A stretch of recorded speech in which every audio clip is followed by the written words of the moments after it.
Secret details about Sydney Sweeney's life that will make you cry. Sydney Sweeney admitted she only had $800 in the bank during a certain point of her Hollywood career. Apparently all the kids were upset that I was able to miss so many days of school and still succeed. I think it's really important for people to see how words actually affect people. Her family wasn't well off at the start. Sydney Sweeney didn't come from a cushy Hollywood background.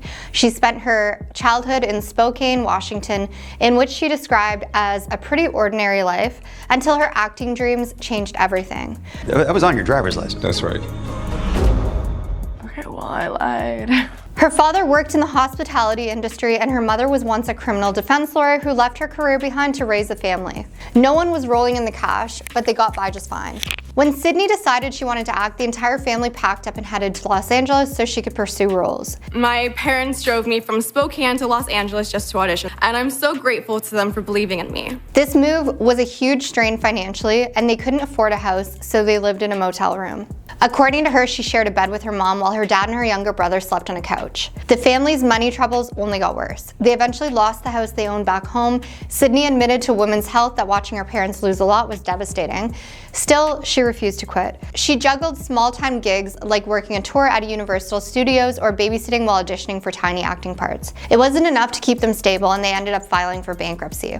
She had to get the police involved in a situation in middle school. Pursuing an acting career as a middle school kid already sets you apart, and for Sydney, it opened the floodgates of mean girl behavior. Kids at her school started making fun of her for thinking she could be the next big star, and it escalated into intense torment. Things got so ugly, her parents took away her phone to protect her from nasty voicemails, classmates left, basically tearing her down any ambition she had. Even the authorities had to be called in to address the bullying, which is wild but speaks to how unfortunate the environment became. Other issues made it all worse. Sydney said she developed earlier than other girls, which led to teasing about her figure. She also battled acne, once covering her face in toothpaste to clear her skin only to break out in painful rashes. High school in LA didn't fix things. She drove an old hand-me-down Volvo from her grandparents, surrounded by classmates with fresh BMWs and Range Rovers. At one point, she recalls going on a date where the boys' parents wouldn't let her park in their driveway because she wasn't fancy enough. She blamed herself for her parents' divorce. While the family was trying to keep Sydney's Hollywood dream alive, finances spiraled, tensions escalated, and her parents' marriage unraveled. Sydney was just a teenager when they officially split. She's been open about feeling like it was her fault. Her younger brother Trent also blamed her, saying it was all because they moved to LA for her acting. Even though her parents insisted it wasn't on her, she told Cosmopolitan that in her mind it was. Her sense of guilt fueled her determination. She told Variety that her parents had sacrificed so much for her dream that she felt compelled to prove it was all worth it. She wanted to show them that even though their marriage collapsed, their daughter was going to succeed in Hollywood. She used relationships as a form of an escapism. You think a young actress under so much stress might go off partying, but Sydney's approach to rebelling was different. She avoided the usual pitfalls. She had a family history of problems there, but threw herself into relationships. Talking to C Magazine, she explained that her parents shielded her from the raw truths of their money problems and eventual split, leaving her feeling resentful. In that emotional storm, she searched for validation or comfort with guys who weren't necessarily good for her. She admitted to Cosmopolitan that she sometimes jumped into unfortunate or even risky relationships, hoping to ease her sense of emptiness. It didn't always help her situation, but she saw no alternative. She described it as running into the arms of guys to fill the void caused by a broken family life back home. So it took a really long time for her to make it big. If you think Sydney was an overnight success after a couple of auditions, think again.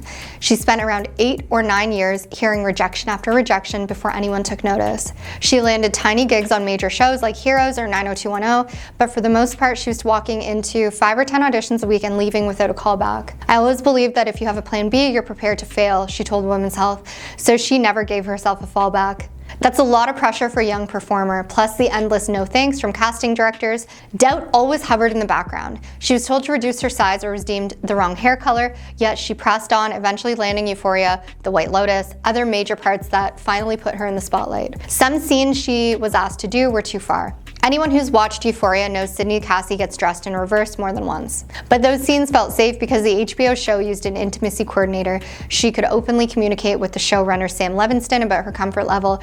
Earlier projects, though, weren't as supportive. She revealed to The Independent that she sometimes walked away from set wanting to scrub herself raw, especially when certain directors refused to alter a scene she considered unnecessary or weird. She was left feeling gross and powerless just so they could get a shot. She's also pointed out that some fans only focus on her body rather than the layered performance she's giving, which stings for someone who's worked so hard to be taken seriously.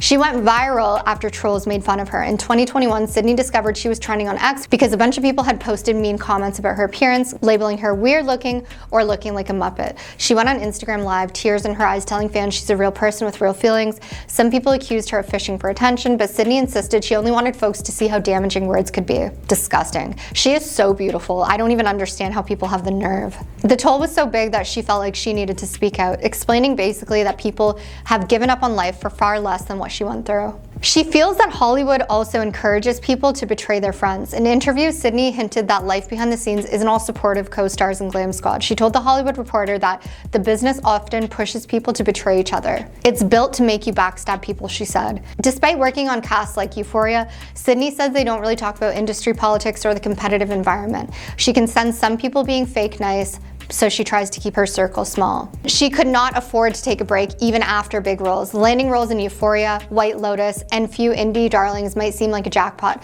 but streaming deals don't pay the way old school network gigs used to.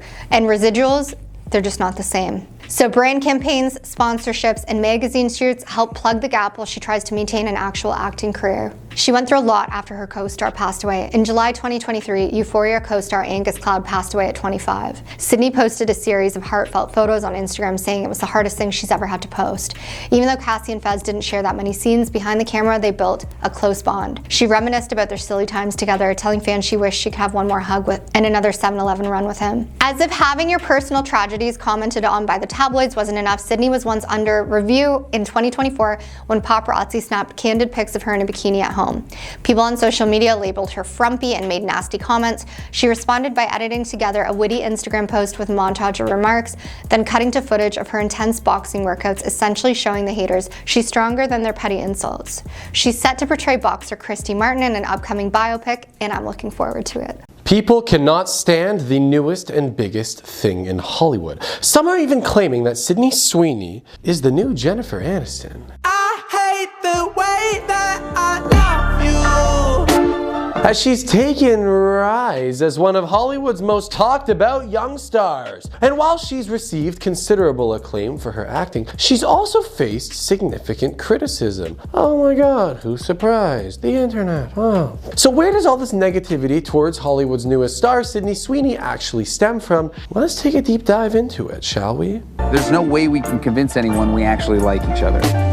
Well, some of the backlash directed at Sydney revolves around her decently aristocratic uprising. Sorry, did I say uprising? I meant upbringing. Before her rise to fame, as she came from a small town in Spokane, Washington, and her family actually owns several businesses in the area. See, back in 2022, Sydney's mom made a Facebook post announcing that she actually bought a new home for her daughter as a gift, and this post obviously sparked a lot of backlash on social media, with some people arguing that Sydney portrays herself as a more working class and modest person than her actual background is. That's a good idea. I would love that. And Lisa King Sweeney, Sydney's mother, shared on Facebook, "Oh, so this happened today. I bought my baby girl a house. It's the best day ever." Guys, can we not just let a family have a cool accomplishment? In the post, there were pics of Sydney Sweeney happily embracing her parents, hugging, celebrating, and of course the usual critics and trolls of the internet argued that buying a home for a 24-year-old is not typical behavior, and that Sydney should be more transparent about her comfortable upbringing. It's no big deal. I'm just pointing out the facts. Some actually connect this directly to Sydney Sweeney's role in Euphoria, where she portrayed a working class teenager who was struggling to support her family. And fans debate whether Sydney shares the same background as her character Cassie. My question is, who cares? Isn't that the whole point of Hollywood? We act, people. Where are you from? New York. Ultimately, people believe that Sydney Sweeney misrepresents herself as a more humble and financially challenged person than she actually is, which obviously leads to a ton of public animosity. And see, although they're not billionaires, Sydney Sweeney's family is actually decently well off, and they own various small businesses around their hometown. Records show that there are companies registered to the family, which include some industries such as contracting, construction, rentals for events, food service, and even real estate. And alongside all these criticisms of Sydney Sweeney's background, people obviously are quick to jump the gun and scrutinize Sydney's perspectives that she's shared in interviews regarding her hard work as well as opportunity, and even poverty. In a 2022 interview, that rhymes, Sweeney mentioned, "I didn't grow up rich. They had no idea that I was paying for my family's health insurance, and I didn't grow up this rich.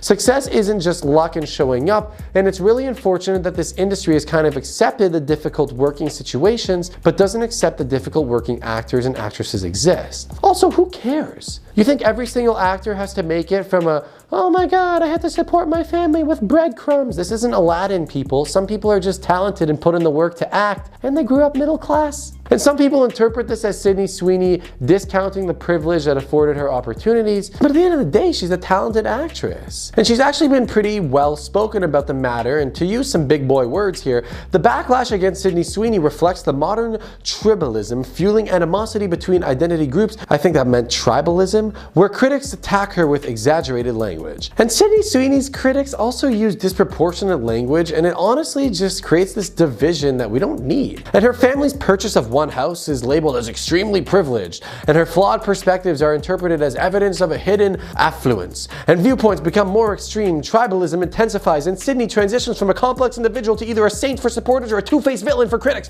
Okay, basically, Sydney Sweeney's rising fame has brought both significant praise and backlash. Critics argue that she downplays her privileged background and that her perspectives on success and opportunity are basically just not to be taken seriously. However, the intensity that actually surrounds these issues just breeds too many conflicts for me to quite understand. Sydney's portrayed as either a saint or a villain, but it's not that simple. Just because she got a home as a gift, which I understand is a little bit of a privilege, guys, like, come on, that doesn't mean that we have to take away from her skills as an actress. Celebrity insider Jessica Chin King says, whether or not you dislike Sydney Sweeney, you can't deny her talent. She's an incredibly talented actress who's put a lot of work into her craft. She's beautiful, and she's a rising star who's climbing the rankings super fast, which can breed jealousy among certain people. And you know what, Jess? I genuinely agree with you. It's classic. Hate us if you ain't us. And let me tell you, for the most part when it comes to Sydney Sweeney, they ain't us.